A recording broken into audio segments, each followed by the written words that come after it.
¿Qué es la agorafobia? ¿Cuáles son los síntomas de la agorafobia? ¿Qué pasa cuando se sube a 9 agorafóbicos en un avión? ¿Cuál es la diferencia entre un ataque de pánico con y sin agorafobia? Es el tema que vamos a abordar en el día de hoy. Y para ello tenemos a un invitado o dos invitados muy especiales. Mi colega, mi amigo Rubén Casado, y a Cristina Luna, quien también es psicóloga y colabora con Rubén Casado en AMADAC. AMADAC, que es la Asociación Madrileña para el Tratamiento de la Ansiedad y de la Agorafobia. AMADAC, muy bien. Bienvenidos a todos, tanto a los seguidores en el canal de YouTube Libre de Ansiedad, a los seguidores en el podcast Descifrando la Ansiedad. Suelo subir estos videos también, estas entradas en mi fanpage Tratamiento de Ansiedad. Bienvenidos a todos. Hago estos videos, ya saben ustedes, con mucho cariño. Soy el director de la página nelsonarturopsicólogo.com, donde vas a encontrar el curso Supera la Ansiedad, psicoterapia online, todo lo que necesites para superar la ansiedad de manera productiva, constructiva y sin efectos secundarios, sin medicinas. Muy bien, sin más, entremos en materia y por supuesto le vamos a dar la bienvenida a estos dos invitados de lujo, nada más ni nada menos que Rubén Casado, quien estuvo afectado por ataques de pánico, al igual que este servidor, quien es psicólogo, también estuvo afectado por ataques de pánico mientras estudiábamos la carrera, los dos tenemos esa similitud, y otras más, ¿no? Un poco extrañas coincidencias, hasta escuchamos los mismos podcasts. Somos del equipo de las mentes brillantes, es decir, Calvito, ya los dos. Bueno, hay varias coincidencias que nos unen en buena hora con Rubén Casado de AMADAC. Ya saben, ya en un momento nos darán sus coordenadas virtuales. También le damos la bienvenida a Cristina Luna, quien ya les había anticipado, trabaja también en AMADAC. También es psicóloga, es especialista también en el tratamiento de la ansiedad. Muy bien, bienvenido Rubén, bienvenida Cristina. Pues muchísimas gracias por estar aquí en el programa. Nosotros encantados de poder estar aquí también. Bueno, yo creo que también hablar un poco que nosotros que estamos aquí no somos los únicos que hemos estado afectados por la ansiedad, porque Cristina también. Yo es que siempre cojo gente que sepa de qué va la cosa.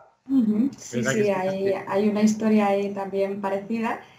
Y bueno, pues yo también tengo mi propia historia con la ansiedad, con la agorafobia, los ataques de pánico y bueno, pues también, mira, como contaba Nelson, también me pilló estudiando la carrera de psicología. Ya somos tres con coincidencias, entonces. Sí. Tres, vaya. Sí. Solo me faltaría preguntarte, ¿te gustan los podcasts de historia? Ahí me pillas un poco más, o sea, no soy muy fan seguidora, pero bueno, nunca es tarde. Pero en lo demás sí que estamos conectados, ¿no? Ahora, al estar tres personas, al haber vivido la ansiedad, tenemos, ¿qué se puede decir? Mucha más facilidad para comprender a nuestros pacientes, a nuestros seguidores que tienen ansiedad. Es decir, les vamos a hablar personas que entendemos cómo se sienten ustedes, que sabemos lo que es estar en sus zapatos, desinformados, alterados, pero que hay formas de salir. Muy bien, ya les vamos a explicar específicamente en el tema de hoy cómo se sale de la agorafobia. Muy bien. Empecemos por acá, mi estimado Rubén y Cristina, comentando, usualmente se tiene que la agorafobia se toma del ágora griega, que es un teatro prácticamente, una construcción al aire libre. Un lugar de reunión normalmente, donde se juntaba el pueblo, ¿no? Y de allí surgió una idea que dicen que agorafobia es tenerle miedo a los espacios abiertos, mi estimada Cristina, pero ya más modernamente, creo yo, un libro que seguimos los psicólogos, el DSM-4, creo que lo hizo muy bien, dijo, no, la agorafobia es una cosa diferente. Cuéntanos, mi estimado Rubén, ¿qué es la agorafobia? ¿Cómo se define la agorafobia? Pues que fíjate, el otro día estamos Cristina y yo hablando de un caso que estaba llamando Cristina, además, que es un caso de fobia a los espacios, ¿no? Y entonces hablamos, oye, ¿cómo se parece esta acepción, verdad, Cristina, a lo que en origen, ¿no? Significa esta palabra, ¿no? Que es miedo a esos espacios abiertos. Y eso es verdad, la fobia a los espacios. Ahí existe ese miedo a quedarte, a poder caerte, a poder ser vulnerable y sentirme esa vulnerabilidad dentro de esos espacios, pero es verdad que la agorafobia quizás es una cuestión un poquito más compleja que todo ello. Diríamos que la agorafobia es el miedo a no poder salir, a no poder escapar o a no poder recibir ayuda cuando me encuentro en un espacio que yo denomino que no es seguro. El hecho de que un espacio sea seguro o no es una cuestión bastante subjetiva porque depende de donde yo creo que puedo tener un ataque de pánico o no. Parece que el ataque de pánico que va antes de la agorafobia, por si, bueno, no sé si hablaremos después del ataque de pánico, también claro puede ser, pero bueno. Ataque de pánico con y sin agorafobia. Previo a la agorafobia, diríamos, está el ataque de ansiedad, que es esa experiencia que la persona ha tenido en la que, bueno, ha tenido la sensación de que algo terrible iba a pasar, iba a morir, iba a perder el control, iba a volverse loca. Bueno, de tal forma que, bueno, lo que termina siendo importante para la persona, el leitmotiv un poco de su vida es no estar en un lugar en el que si tengo un ataque de pánico, bueno, pues no pueda escaparme hacia algún lugar seguro o no pueda dirigirme o no pueda recibir ayuda. Entonces, eso condiciona absolutamente todo el entorno vital de la persona. Esto es muy importante porque igual que hay otras fobias que son un poquito más limpias, como la claustrofobia, que es simplemente salir del espacio amenazante y ya está, en este caso está imbricado porque hay muchos aspectos de la persona que están implicadas en este caso, ¿no? Muy bien. Para que la gente nos entienda mejor, mi estimada Cristina, por favor, danos un ejemplo de agorafobia, algo que la gente del común entienda. Danos un ejemplo de agorafobia, por favor. Pues mira, como hemos empezado, Nelson, hablando de esa historia común que teníamos los tres, pues yo puedo poner un ejemplo, ¿no? que tiene que ver con mi propia experiencia, ¿no?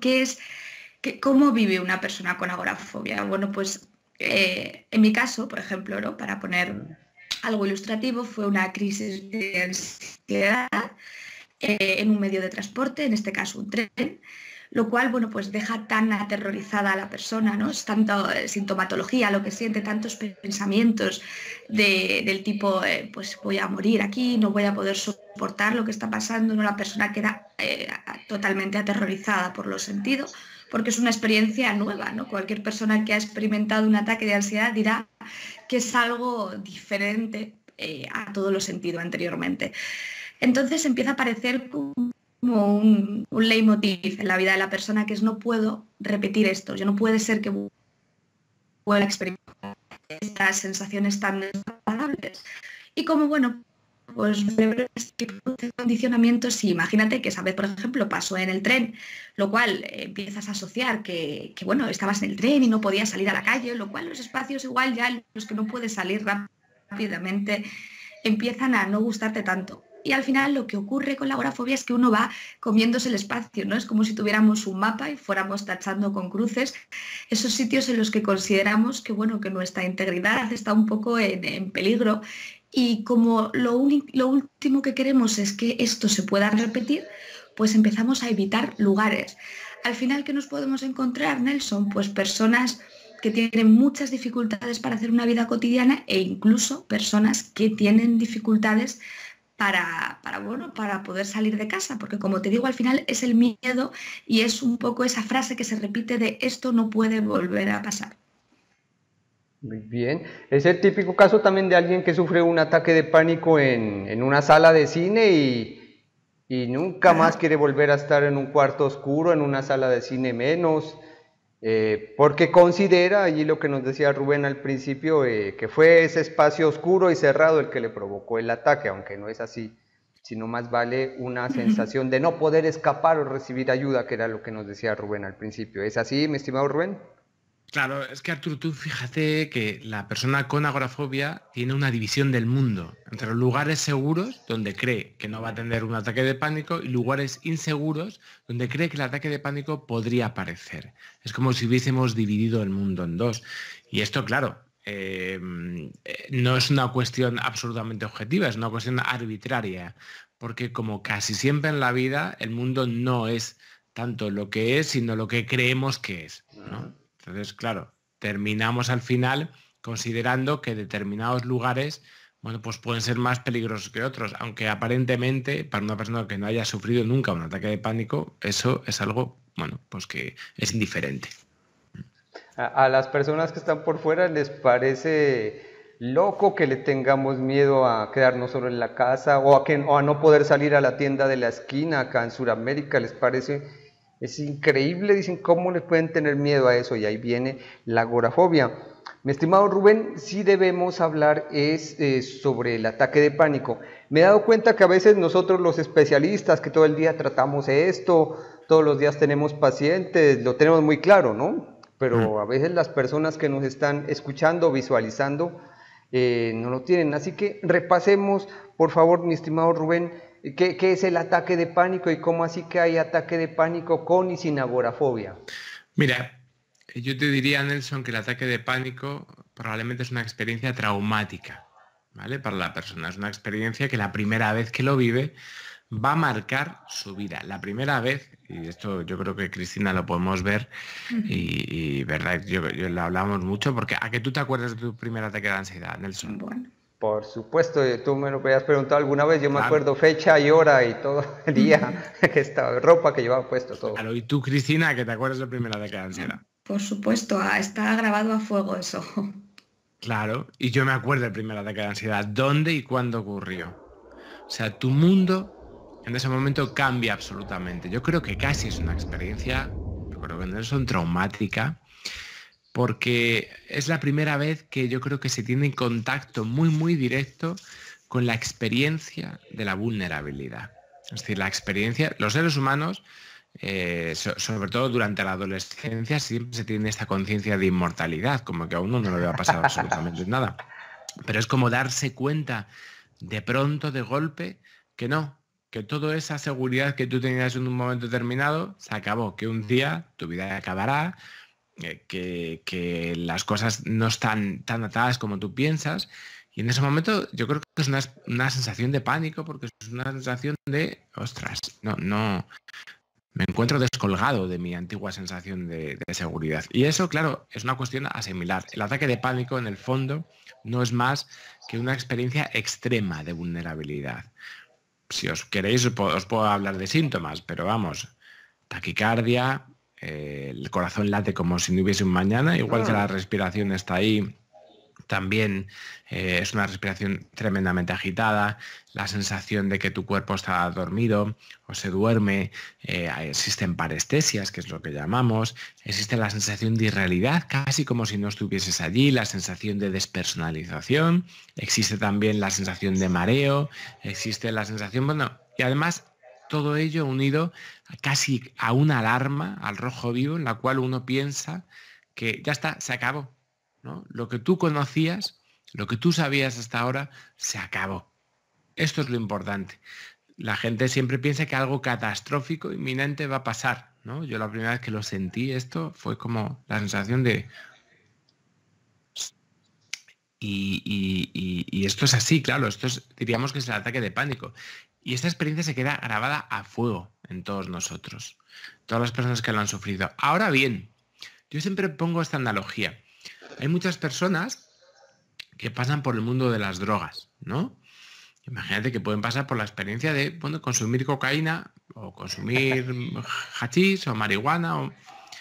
Y uno diría, bueno, pues muchas personas pasan a través de eso, pero no todo el mundo se hace adicto, ¿no?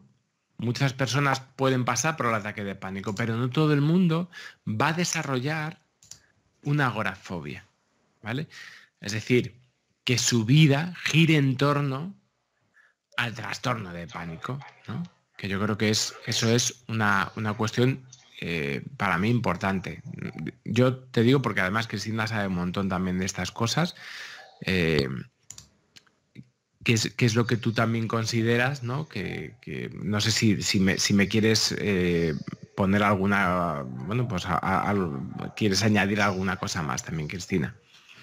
Sí, nos había preguntado Nelson un poco esta diferencia, ¿no?, entre el pánico con agorafobia y el pánico sin agorafobia.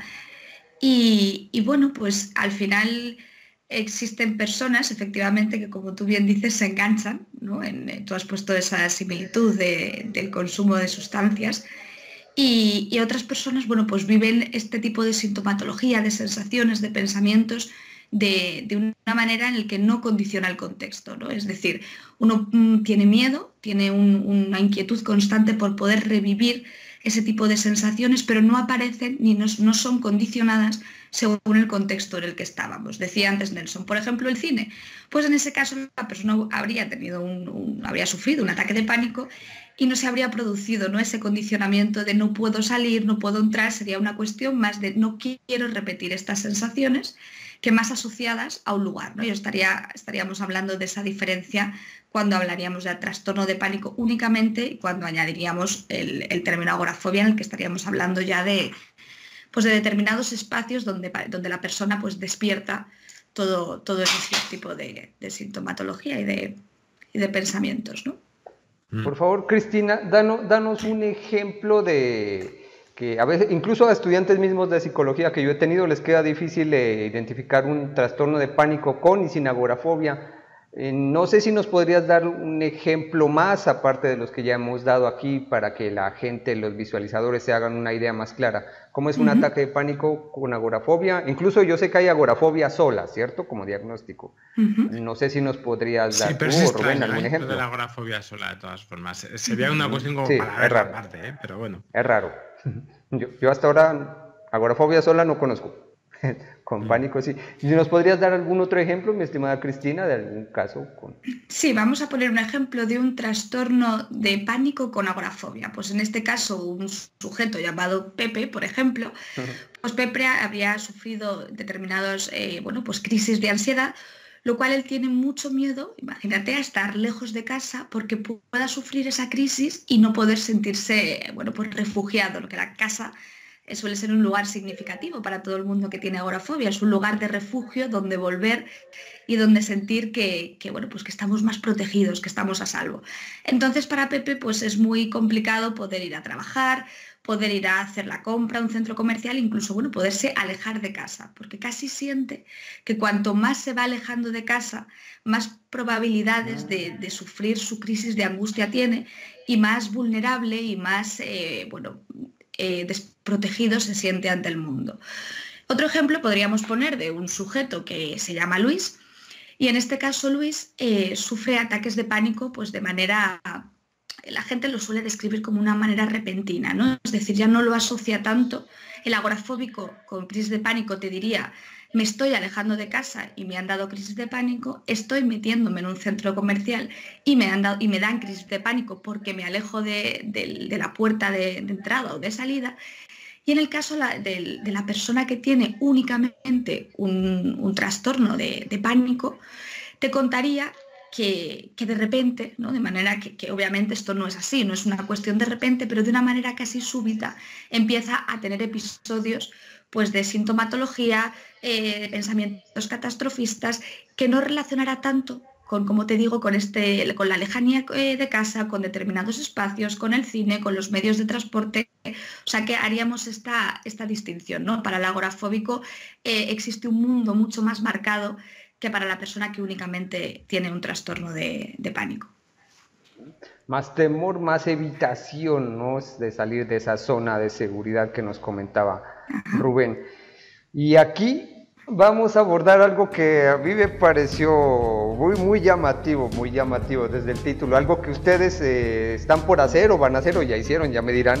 Hicimos. Acabamos de regresar. No, acaban de regresar. Estuvieron con agorafóbicos, pacientes suyos, ¿cierto? Pacientes suyos. Subieron en un avión y se fueron hasta Portugal, ¿cierto? Bueno, sí. Hasta Portugal. Volvieron. Cuéntenos cómo es eso. Yo cuando miré desde el título dije, oh vaya, Rubén está volando. Dije, volando, nunca mejor dicho, ¿no? Tanto por el avión como en las cuestiones psicoterapéuticas.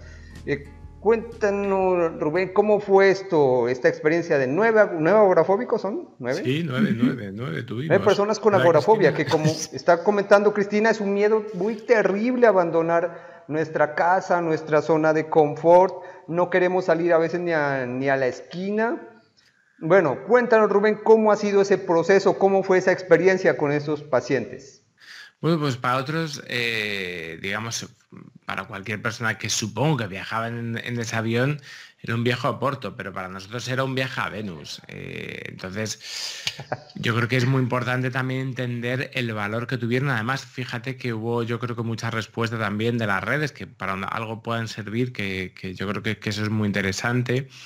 El hecho de que es una historia además muy inspiradora, ¿no? Para muchas de las personas que, como ellos, siempre pensaron que jamás cogerían un avión, ¿no? Y es verdad que 9 personas, que han sido unos valientes, con los cuales hemos tenido una preparación, sobre todo durante el último año, ha sido una preparación intensa.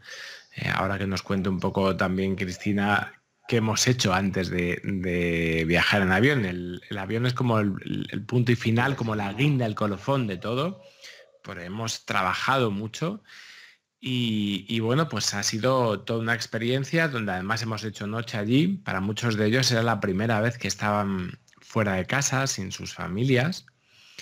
Y por lo menos en mucho tiempo, y bueno, pues ha sido algo muy, para mí ha sido muy interesante. Lo más interesante que me pasó el otro día en una sesión de evaluación que teníamos con ellos era que decían que habían sido muy felices.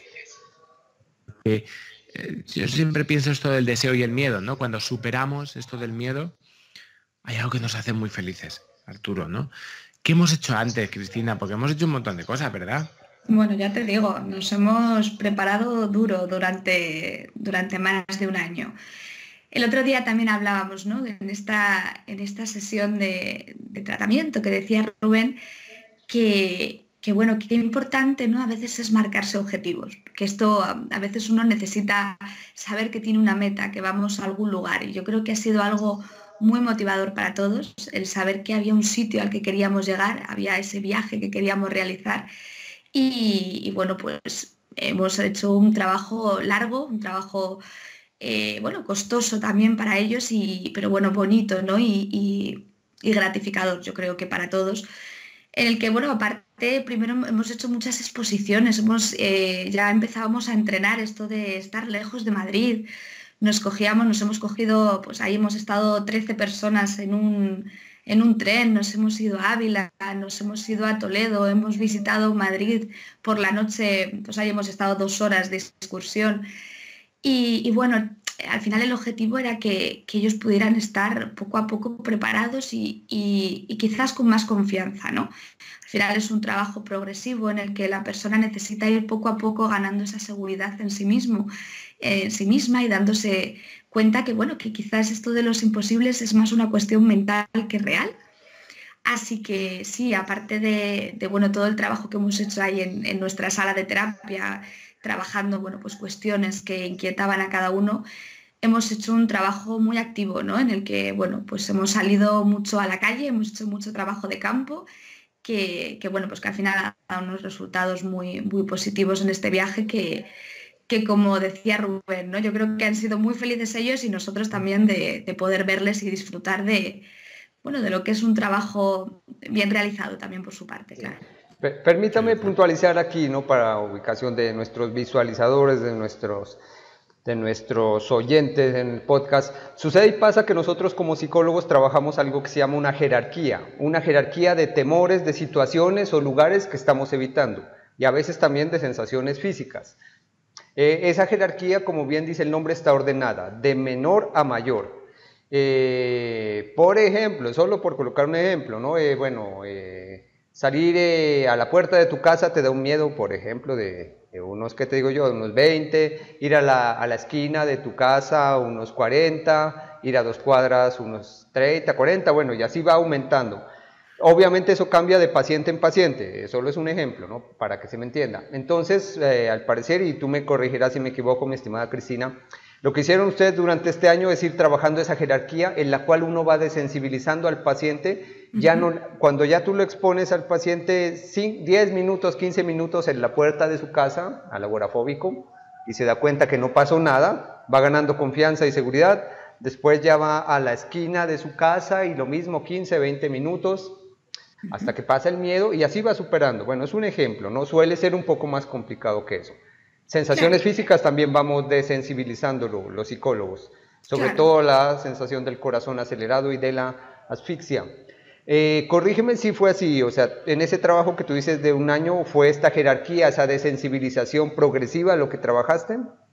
Efectivamente, íbamos, bueno, pues pasando de primero, bueno, pues estar a unos metros de la clínica, ir a tomar algo, luego el metro, ¿no? Hemos hecho todo, les hemos metido hasta en una cárcel, ¿te acuerdas? El escape room. Sí. ¿Sabéis lo que es un escape room? Un escape room es un juego en el que tú tienes que salir de una habitación. Y una de las veces, pero tú no puedes salir de la habitación a no ser que resuelvas una serie de enigmas, ¿sabes? Entonces había uno que era una cárcel que tú no podías salir hasta que estuvimos una hora, ¿verdad? Allí, ¿te acuerdas? Sí. Muy Sí, bien. Salimos. Sí, los han ido sometiendo, fíjense ustedes. El metro. Eso precisamente iba a decir, fíjense ustedes, han estado en metro, han estado en situaciones en las cuales para un agorafóbico es muy difícil estar. Nos hicimos aquí la línea 6 entera, que para nosotros la línea 6, para cualquier madrileño la conoce, es la línea que recorre todo Madrid, o sea, que hace un círculo por Madrid. Y una de las o sea, hemos hecho muchos viajes en metro hasta que lo conseguimos hacer la línea 6 entera. ¿Qué más hemos hecho? Un montón. Sí, tren, hemos hecho varios, ahí nos hemos ido a la Sierra de Madrid, hemos estado, bueno, como he dicho antes, a Vila Toledo, hemos subido a edificios altos también, hemos estado ahí tomando unos refrescos en terrazas altas, bueno, poquito a poco, ¿no? Como decías, Nelson, al final, porque en el fondo el agorafóbico no tiene miedo de sí mismo, entonces, bueno, pues era un poco ir contactando con tus propias sensaciones, con tus propios pensamientos, ir normalizando determinadas cuestiones y, como bien decías, pues ir subiendo escalón por escalón. Claro. En el Primark, nos hemos metido en el Primark. ¿Qué es el Primark? Coméntanos para los que somos latinoamericanos. La super tienda de ropa que hay aquí en medio de la Gran Vía, que es una tienda inmensa donde se pueden perder. Nos hemos metido en el Corte Inglés, que también son unos grandes almacenes. La casa de campo, la casa de campo, hemos montado en bici todos juntos por la casa de campo, hemos hecho el teleférico, hemos hecho todo. Qué todo. Vaya. Está bien. Ojo, pero aquí para nuestros visualizadores y nuestros escuchas, para nuestros visualizadores, desde que estuvimos hablando de esto, colocamos aquel letrerito que dice: no intente estas técnicas sin supervisión de un profesional. Recuerden ustedes que estas jerarquías, esta preparación que han estado hablando, que fíjense, se han demorado casi un año. Depende del caso, el tiempo de exposición hacia cada estímulo también varía de persona a persona. Yo he comentado, Rubén, de un esposo bien intencionado que, como la señora tenía ansiedad, agorafobia, y dijo: la vamos a subir allá a Disney a estas, ¿cómo se llama? Estas montañas rusas. A las montañas rusas. Y dijo: yo con eso le quito el miedo, ¿para qué psicólogo? Y lo que hizo fue ponerla más temerosa, porque ese estímulo, primero que nada, no tenía nada que ver con sus temores. Segundo, es un estímulo que sí da miedo, aterroriza a la gente, pero es muy corto. Para que nuestros miedos se quiten debe tener determinada duración y debe estar relacionado con los temores, ¿no? Nuevamente, no intenten estas técnicas sin supervisión, sin asesoría de un profesional. Aquí estamos dando obviamente una guía, muestra de cómo se hace, pero no porque veas este video vayas a salir tú: uy, bueno, me voy a subir al metro de acá de Ciudad de México, que tengo varios pacientes en México, saludos para ellos. De hecho, alguna vez me pasó un cacharro, ya te lo voy a comentar, Rubén, en el metro de México con un paciente que hizo algo que yo no le había mandado a hacer, ¿no? Bueno, entonces no vayan a intentar esto sin supervisión de un profesional. Debe estar la jerarquía que estamos hablando, el trabajo de preparación, como lo dice Cristina, como dice Rubén, que se demora, fíjate, un año, se demora tiempo para llegar a esto. Muy bien. Oye, aquí tengo unas preguntas un tanto técnicas. Una curiosidad. Bueno, Las demás personas en el avión, o sea, mejor dicho, ¿ustedes iban en un módulo aparte o iban con los demás pasajeros? No, nosotros no dijimos nada porque ahí no puedes decir nada. Ajá. Quiero decir, nosotros fuimos totalmente de piratas porque aparte que no es... nosotros, a no ser que hubiese en un momento determinado, que además se portaban bastante bien y no hubo en ese sentido ningún tipo de problema, normalmente no vamos ya colgando esa etiqueta, tampoco es necesario ponerla. Aparte, estamos nosotros para poder controlar la situación en un momento determinado. Entonces, bueno, por lo menos esa fue nuestra filosofía, ¿no? Yo creo que si no hubiesen estado más nerviosos. ¿Qué hubiera pasado? Que a veces pasa y uno como psicólogo de ellos tiene que estar preparado. ¿Qué pasaría si alguien de ellos, no sé si pasó, tú me dices, si alguien tuvo un ataque de pánico en pleno vuelo o se sintió mal, cómo se manejó o cómo se hubiera manejado si eso hubiera pasado? No sé, Cristina, ¿tú qué me dirías? Sí, pues sí, hubo, bueno, quizá determinados episodios de que sí, de nerviosismo, de ansiedad, pero bueno, al final yo creo que nosotros tenemos un papel, bueno, de mostrar confianza a la otra persona. No creo que haya unas determinadas técnicas muy explícitas ni algo muy concreto, sino al final la persona sabe que estás con él. No se trata, como hablábamos antes Rubén y yo, ¿no?, de dar mensajes continuamente de relájate, estate tranquilo, porque al final la persona se pone más nerviosa, ¿no? La persona siente mucho miedo por lo que está pasando y al final si tú le transmites mensajes del tipo venga, sal de aquí, no deberías estar así, le estamos dando ese mensaje de esto que te está pasando no deberías de estar pasándote. Y como nosotros sabemos bueno, pues que está bien que pase, ¿no? A veces las primeras veces que tenemos determinadas experiencias es normal que estemos nerviosos, que tengamos miedo, que tengamos síntomas y yo creo que ese es verdaderamente nuestro papel, ¿no? El poder normalizar todo esto, ¿no? El poder quitarle todo este tabú y todo bueno, esto que gira en torno al miedo, que lo tenemos muy, muy mitificado para poderle dar una connotación de normalidad y poder permitirle a la persona también que pueda encontrarse mal en determinado momento y que ellos vean que a nosotros pues no nos asusta su miedo porque realmente sabemos que no está pasando nada peligroso ni nada para que tengamos que alarmarnos. Muy bien. Me imagino, Rubén, que después de esto ya es que inténtalo tú solo, tú sola, ¿cierto? Me imagino. No sé, tú me dirás. Que, igual que en otros viajes que hemos hecho, ellos ya, como nos van mostrando en nuestros grupos de WhatsApp, van haciendo sus viajes, van saliendo a otros sitios, van haciendo... Ya creo que han roto una barrera muy importante y eso la tienen que seguir rompiendo porque no se puede quedar con un viaje y ya está. O sea, tú no puedes hacer una exposición y punto, tienes que repetirlo, siempre hay que ir un poco más allá, ¿no? Pero bueno, yo creo que el paso más importante está hecho. Obvio. Y depende un poco más de ellos en el sentido de que ya sigan por ese mismo camino, pero vamos, hemos hecho mucho trabajo y tienen mucho refuerzo. Vamos a ver. Muy bien, oye, aquí dos cosas, ¿no? Quisiera puntualizar. He tenido de las más recientes 2 pacientes que hicieron ese viaje en avión, bueno, solas, 2 centroamericanas, obviamente no menciono los nombres para salvaguardar su identidad, pero más que al avión, ellas lo que tenían miedo es a llegar a una ciudad diferente, a alejarse de su país, ¿no? Lo hicieron y de manera muy exitosa. Saludos para ellos, ya les enviaré este video y ellas sabrán que me refiero a este par de señoras. Y cuéntanos cuál fue el resultado, mi estimado Rubén, o no sé si Cristina, quien quiera, cuál fue el resultado de este, ¿qué se puede decir?, de este ejercicio. ¿Cómo les fue a los pacientes cuando aterrizaron fueron de Madrid a Oporto, ¿cierto? Sí, de Madrid. ¿Es como una hora en avión?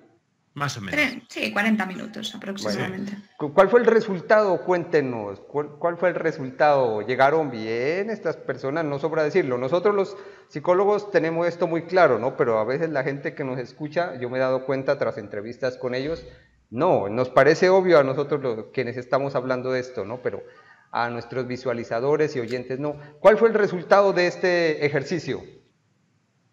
Pues yo creo que muy positivo, ¿no, Cristina? Totalmente, yo creo que es una lección al final para ellos mismos, ¿no? De cómo la mente nos cuenta constantemente que no podemos hacer cosas Y bueno, pues la experiencia fue mucho mejor de la imaginada por todos ellos, que todos habían imaginado. ¿Qué decían ellos? Tratemos de poner las palabras de ellos. ¿Qué decían, qué manifestaban ellos, Cristina, al bajar de ese vuelo de casi 1 hora ya en Oporto? ¿Qué decían, qué manifestaban? Pues fíjate, yo tengo recuerdos de expresiones del tipo lo hemos hecho, ¿no? Lo hemos conseguido. Como en el fondo era una sensación de no me puedo creer que esto haya pasado, porque Rubén lo dice muchas veces, ¿no? Que al final esto se trata de ir haciendo imposibles. Y entonces, claro, pues uno hasta que no lo hace no se cree muy bien que es capaz de hacerlo. Así que eran, bueno, pues un poco esas frases y sobre todo esas caras que transmiten mucho más muchas veces que lo que podamos decir de emoción y de sentir que claro, que sí que podían. Esa cara de estoy aquí, ¿no? Lo hicimos, qué bien. Nunca qué eso bien. era imposible y estoy aquí. No es como es un shock a la mente, es un de repente romper todas las creencias, ¿no? Todas las expectativas que tenías en ese momento sobre qué ibas a hacer con tu vida y qué iba a ser de tu vida. Y estoy aquí, ¿no? Se pudo, se logró, ¿no? El caso de una de estas 2 chicas de Centroamérica que les comento, después de un largo viaje en avión hacia Europa precisamente, lo pude, lo hice, sobreviví y no pasó nada. Aquí es donde yo les digo a mis pacientes la pregunta del millón. ¿Sucedió aquello tan terrible que la idea alarmista, que esa idea trágica te decía, sí o no? Pues hasta el momento siempre me dicen, no, no sucedió. Por el contrario, la pasé bien, disfruté, sobreviví. Me imagino que fue algo parecido con estos señores y señoras, ¿cierto? Sí, bastante Muy parecido bien. a esto. Muy bien, muy bien. Ojo, ya me imagino que Rubén o Cristina nos darán la dirección, la URL del video que estamos hablando. Lo dejaremos aquí en la descripción de este video, de este podcast, según el Sí, medio que te lo ustedes estén mando. escuchando. Ya nos lo enviarán, un trabajo muy exitoso. ¿Sabes qué me das una idea, Rubén? También de transmitir algo así que todos los días realizamos los psicólogos que trabajamos con ansiedad, este tipo de descondicionamientos, de desensibilizaciones, y pedir lo que lo graben. Me animo a hacerte una pregunta muy técnica, Rubén. Claro. Aquí he notado yo, ¿no? Al menos el paciente latino, que son los que más trato yo, es un poco tímido, reacio a grabar, a subir cosas a un grupo de Facebook. Y yo veo que tú lo haces a diario, ¿no? ¿Cómo podemos facilitar eso? Ojo, que eso se hace para compartir el éxito que tenemos y decirle a los demás, mira, la ansiedad no mata, si yo pude, tú vas a poder. ¿Cómo haríamos para motivar sobre todo al latino que es un poco más tímido en cuanto a eso, ¿no? Que me diga, mira, yo no podía salir en bicicleta y me grabo manejando bicicleta y salí. ¿Cómo haríamos, mi estimado Rubén? Bueno, ¿Qué me sugieres? Yo creo que Una lo pregunta primero, técnica, a lo mejor de primeras no depende tanto de nosotros, sino yo creo que hay una cuestión también cultural. Yo creo que quizá Europa en ese sentido está quizá aceptando o lleva cierto tiempo aceptando que bueno, que el psicólogo es algo que puede ser algo perfectamente normal. De hecho, cada vez está más normalizado. Y yo creo que la labor que tú haces de divulgar, de poder contar a la gente que lo que le está pasando lo está pasando, que no es de Marte, ni de Venus, ni de Júpiter, sino que lo que le está pasando es algo que puede estar ahí, precisamente es lo que termina haciendo que las personas no sientan además una culpabilidad por tener lo que tienen. Y es más, yo creo que hay que dignificar a la persona que está pasando por aquí, porque está siendo muy valiente por superar sus miedos. No es que por el hecho de tener miedo sea una persona que digas, bueno, pues es una persona que digamos vale menos que otra. No, es que precisamente yo creo que el valor se demuestra con aquello que te da miedo, no con lo que no te da miedo. Ese es el mérito. Es el mérito que tienen, por ejemplo, estas personas que han ido a Oporto. ¿Qué mérito tiene ir a Oporto? Ninguno. ¿Qué mérito tiene ir a Oporto con agorafobia? Pues ese mucho. Te diría. ¿Qué me dices, Cristina? ¿Qué podemos hacer para motivarnos los pacientes latinos a compartir más? Mira, yo antes tenía miedo a cruzar la calle, ahorita ya la cruzo solo y ojalá compartirlo en un video, ¿no? Todavía nos da mucho temor por acá. ¿Qué me dices tú? ¿Cómo podríamos motivarnos más por acá en estos lares? Bueno, yo estoy un poco de acuerdo con lo que ha transmitido Rubén, ¿no? Yo creo que también puede tener un componente muy cultural y quizás sea un bueno, algo que el tiempo podrá dar, que es el hecho de normalizar que nos pasan cosas. Y bueno, nosotros tenemos siempre la labor, claro, de respetar la privacidad y que si hay personas Claro, que en un momento dado obvio. quieren compartir determinada experiencia, pues es cierto que muchas veces uno se abre mucho más a compartir cuando está más cerca del éxito, ¿no? Quizá inicialmente sea mucho más complejo, pues por una cuestión de que hay muchas cosas que trabajar todavía y la aceptación con uno mismo, porque es muy difícil aceptarlo de cara a los demás cuando uno todavía no lo tiene aceptado. O sea que quizá para que alguien pueda compartir y pueda expresar, primero ha tenido que comprender él y primero ha tenido que aceptar consigo mismo lo que está pasando para poder luego darle voz. Sí, sin duda, sin duda. Muy bien, muy bien. No sé si Rubén o Cristina, por favor, regálennos sus coordenadas virtuales, dónde los encontramos en YouTube. Bueno, no sé, lo que tengan, por favor. Claro, bueno, yo Cuéntenos. antes de eso, yo sí te preguntaría un poco también a ti, ¿no? Que yo creo que Claro. tú también eres especialista en la ansiedad, que bueno, sueles trabajar mucho con este tipo de cuestiones Mm. y que para ti, según tu experiencia, ¿cuáles han sido las técnicas que a lo mejor hayan sido más efectivas para el tratamiento de los trastornos de ansiedad, ¿no? He comentado y creo que tenemos un video de estos pendientes, Rubén. A veces los ansiosos comenzamos buscando soluciones mágicas, místicas, ¿no? Poco a poco, como estaba estudiando psicología, yo mismo me fui acercando a esta de la terapia cognitivo-conductual y todos los días con pacientes refuerzo lo mismo, es la mejor técnica y lo que se hace son aproximaciones sucesivas hacia los temores dependiendo de cuáles sean. Algunos son físicos, algunos son de situaciones, algunos son de lugares. Ahorita mismo estoy tratando a alguien que tiene miedo a hablar en público, sobre todo si el público es grande, de 100 personas, de más de 100 personas, y se hace con aproximaciones sucesivas. Este paciente me decía, es que la terapia de exposición no me ha servido, y ya cuando nos pusimos a ver, él no había hecho terapia de exposición. La terapia de exposición tiene que ser gradual. Mira, enfréntate primero a 3 personas en tu casa, desarrolla un taller, bueno, un conversatorio, que por supuesto le tiene muy poco miedo. Después unas 5, unas 10, 15, 20. Bueno, estoy siendo demasiado simplificando demasiado la cosa. Después 50, 60, 70. Cada vez la persona va ganando más confianza y eso los neuropsicólogos y las personas que estudian el sistema nervioso han podido comprobar que se efectúan conexiones neuronales nuevas. Tu corteza controla tu sistema límbico, controla tus temores y eso dicho en términos más emocionales es que tú controlas tus miedos, superas tus miedos, tus limitaciones, siempre con esta jerarquía que hablábamos en un momento, ¿no? Hablábamos en un momento de que se debe ir ordenando, ¿no? Los miedos. Generalmente, digamos, el 90% de mis pacientes salen con esa jerarquía. Lo vamos ordenando poco a poco. Hay una jerarquía para sensaciones físicas. Oye, que no estoy descubriendo el agua tibia, esto es terapia cognitivo-conductual pura, ¿no? Le quitamos el miedo a las sensaciones físicas, lo acompañamos de terapia cognitiva para controlar las ideas alarmistas y esta jerarquía es lo básico, ¿no? Va superando.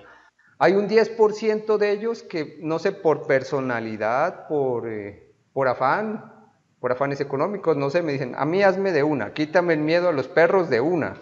Entonces toca encerrarlo con el perro pitbull 1 hora y al final sale bien.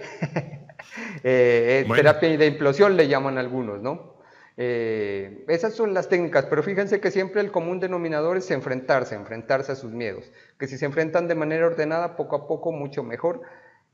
Y pues hasta el momento, yo les digo a mis pacientes, la humanidad no ha descubierto nada diferente. El día que salga algo más efectivo, creo que Rubén, mi persona y otros saldremos a decirlo, ojo, salió esto, qué bueno. Pero de momento enfrentarte a tus miedos y fuera de eso, como nos decía Cristina, da una sensación de una sonrisa de satisfacción. Me enfrenté a eso y no pasó nada. Eso es lo que realizo, ¿no? Terapia cognitivo-conductual pura, nada más. Oye, me he vuelto muy conductual. Mi estimada Cristina, mi estimado Rubén, pues ya me comentarán lo dónde decimos si podemos quieres. encontrarlos. Vale, pues venga, yo digo una y tú dices otra. Mira, la página web, Cristina, la página web, si quieres empiezo yo, es www.amadag.com www.amadag.com. Cristina, ¿tú qué dirías? Pues en YouTube nos pueden encontrar como Ansiedad Amadag y ahí también, bueno, pues pueden ver todos los vídeos que semanalmente vamos grabando. Y bueno, en Instagram también somos amadag.psico. Y yo le recomendaría uno muy bueno que tiene, a mí me encanta tu podcast, Rubén Casado.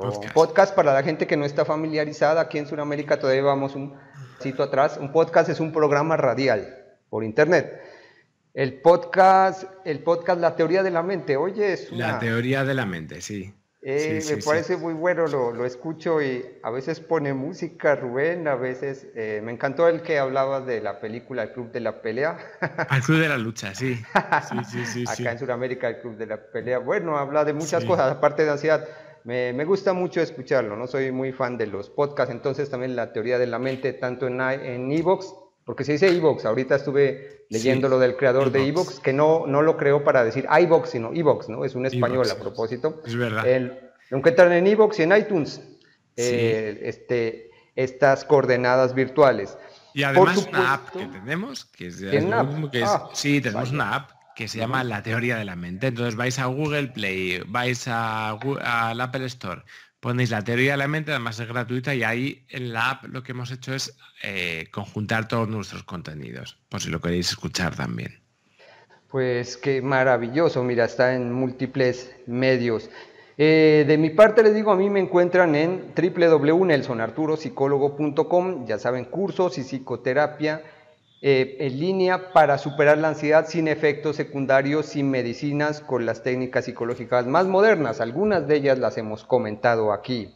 Muy bien, recuerden por favor que si les ha gustado este video, muchas personas me dicen muchas gracias Nelson o muchas gracias Rubén por estos videos, son muy generosos. Pero entonces la mejor forma que ustedes tienen de agradecernos, ya sea el video o el podcast, es darle un me gusta. Suscríbanse al canal, suscríbanse al podcast, miren, a ustedes no les cuesta ni un minuto siquiera, esa es la forma que tienen de agradecernos, compartir con ustedes, por favor, ya saben, un me gusta, un suscríbete aquí. De mi parte no me resta más sino agradecerle a nuestros invitados, Rubén Casado, a Cristina, especialistas en el tratamiento de la ansiedad. Muchas gracias por compartir, muchas gracias por aportar información de mucho valor para nuestros seguidores. Pues muchísimas gracias, por lo menos por mi parte. Me he adelantado, Cristina, perdóname. Nada, yo soy a veces un poco más focazas.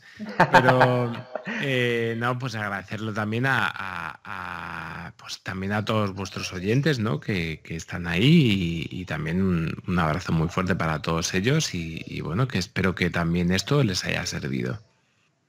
Pues igualmente, Nelson, también agradecerte a ti, a la gente que nos va a escuchar por permitirnos pues abrir un espacio donde podamos hablar de ansiedad, donde podamos dar voz y podamos, bueno, pues mandar un mensaje a todas esas personas que puedan estar pasando un momento complicado con toda la temática, ¿no?, hablada y un mensaje de esperanza con todo lo que hemos contado. Sí se puede superar la ansiedad, es siempre el mensaje y a veces, muchas veces, la inmensa mayoría de las veces sin medicamentos, se puede superar haciendo cambios muy positivos, muy sencillos en nuestra vida. Muchas gracias nuevamente a nuestros invitados, muchas gracias a nuestros visualizadores, a nuestros oyentes en el podcast. Les agradecemos su atención y nos vemos en el próximo video, en el próximo audio.